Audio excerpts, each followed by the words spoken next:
para te fazer uma pergunta que eu acho muito importante para nós jornalistas. Até há 2 anos atrás, você realmente não dava entrevistas. A gente tinha acesso ao artista, não tinha acesso ao homem, você pouco se expunha. Então eu gostaria de saber o que mudou fundamentalmente no Silvio Santos, que hoje ele dá todas as entrevistas do mundo e se expõe como homem. Não, você está enganada, completamente enganada. Não, mas você fala com a gente, isso é importante. É diferente, você está pensando, Sônia. A primeira entrevista que eu dei, quando os jornalistas chegavam perto de mim, diziam assim: Silvio Santos, vem cá, responde tal coisa, responde tal coisa. Eu respondia, perdia meu tempo, e aí eles colocavam tudo diferente daquilo que eu respondi. Então, se perguntavam para mim, qual é o prato que você gosta? Exemplo, uma pergunta que foi feita 10.000 vezes, eu dizia, eu sou carioca, eu gosto de arroz, feijão preto, bife com batata frita, que foi o que eu comi a minha vida toda. Não é possível. Você é rico, gosta de estrogonofe, tá bom, então coloca estrogonofe. Então eu quando chegava o jornalista perto de mim, eu disse, olha, é o seguinte, fala o que você quiser. Você é jornalista, tem que preencher uma folha de papel branco. Ok, ganha a tua vida, faz o que você quiser, não vou telefonar nunca para o teu patrão. Nunca. Agora não com a minha colaboração. Faz o que você quiser. Diz o que você quiser de mim. Não adianta eu te responder perguntas, porque você vai mudar tudo. Porque você não é jornalista, é psicólogo ou psiquiatra. O jornalista que me entrevistar tem que ser sério, competente e tem que ter inteligência e sensibilidade para colocar no papel os meus bons e os meus maus pensamentos. Ele não tem que ser, como não vai ser no SBT, jornalista que quiser trabalhar comigo, não vai ser investigador, detetive. Jornalista que trabalhar comigo, aprendeu na faculdade a ser idealista, aprendeu na faculdade a escrever o que deseja, vai escrever, compra uma estação de televisão, compra um jornal. Na minha não. Na minha vai dar notícia só, e na minha estação de televisão, enquanto eu viver, vai procurar no ser humano as qualidades do ser humano. Porque o homem brasileiro, desde o faxineiro até o presidente da República, nenhum deles sai de casa dizendo, hoje eu vou errar, hoje eu vou errar. Não. Todos saem de casa com a intenção de acertar. Fazem 10 coisas, erram 3 e os jornais e a televisão só encontram os 3 defeitos, não encontram as 7 qualidades. Qual é o ser humano que vai progredir se ele não recebe estímulo? Se ele só recebe cacetada da imprensa, cacetada da televisão. Me faz lembrar a piada do homem que morava numa vila de casas e que era engenheiro eletrônico, falava inglês, era arquiteto, falava francês, falava alemão, era músico, tocava um instrumento. Ninguém conhecia ele. Conhece o músico? Não. Conhece o inglês, o que fala inglês? Conhece o... Não. Conhece o careca? Ah, o careca! Ah, sim, o careca é da casa 23. Quer dizer, o careca todo mundo conhece. E as outras qualidades do careca ninguém sabe quem é? Não. Na minha televisão, o jornalista, se quiser trabalhar comigo, vai ter que dizer, a inflação foi de 2, 3, 8% só.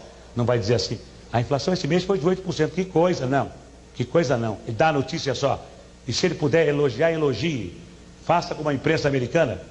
Porque na imprensa americana, eles colocam Silvio Santos foi convidado a comparecer a uma delegacia de polícia para prestar informações. Silvio Santos será julgado na próxima semana. Silvio Santos foi condenado a 5 anos de prisão. Silvio Santos é ladrão. Aqui não. Na imprensa brasileira, me desculpem os jornalistas se eu estiver exagerando, mas uma parte da imprensa brasileira coloca Silvio Santos é ladrão para vender jornal. E o Silvio Santos que explique por que não é ladrão. Nos Estados Unidos, a Carol Burnett foi chamada de alcoólatra pela revista Enquirer. Ela nunca foi alcoólatra, provou e recebeu 3 milhões de dólares de indenização. Nos Estados Unidos, houve um caso de investigação, que foi o caso Watergate, até hoje discutido na imprensa norte-americana, porque jornalista não tem nada que ser investigador. Jornalista tem que dar a notícia só, mais nada. E tem que, se possível, elogiar o ser humano para que ele seja estimulado e para que desde o faxineiro ao presidente da República todos trabalhem pelo bem comum. Esta é a filosofia da minha empresa e dos jornalistas que trabalharão comigo. Se não quiserem, comprem um jornal, ganhem uma concessão de televisão. E o dia que o governo não quiser mais o Silvio Santos como concessionário, chega perto de mim e fala, não quero mais, eu entrego. Eu não nasci dono de televisão, eu fui dono de televisão porque os donos de televisão fecharam as portas para mim.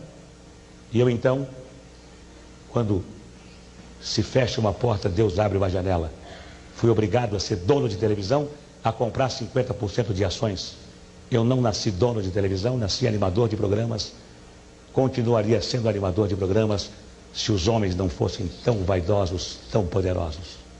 Sou um homem vaidoso pela minha condição de animador, mas não quero ser um homem poderoso. Não precisa ser poderoso. Sou poderoso com a minha consciência. Foi. Ei, Valeu. Fala.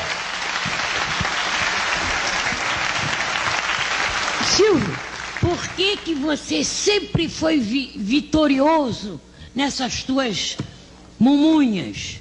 Bem, Hein? eu não sei o que é mumunhas, mas eu costumo... Mumunha é uma porção de coisa junta. Realmente eu costumo ter mais vitórias do que derrotas por uma razão. Quando o ser humano está com a razão, Deus é o seu advogado. Ninguém vence o ser humano quando ele tem razão. Quando o ser humano não está com a razão, Deus é o juiz e o demônio é o advogado de quem está sem razão. Quem tem razão, forte ou fraco, vence sempre.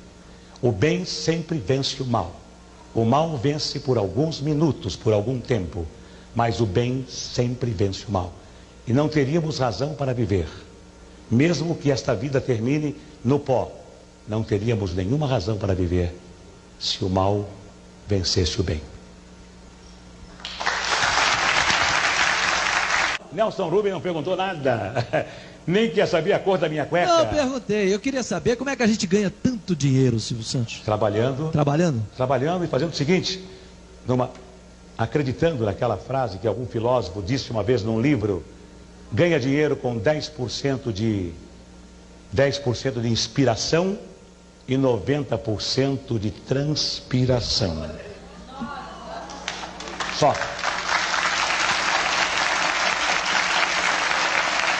Saber qual foi a sua maior tristeza e a sua maior alegria. A minha maior tristeza foi a morte da minha esposa, chamada Cida, aos 39 anos de idade, com câncer no estômago. A minha maior alegria foi ter conhecido a minha esposa Iris, mãe das minhas 4 filhas. Obrigada.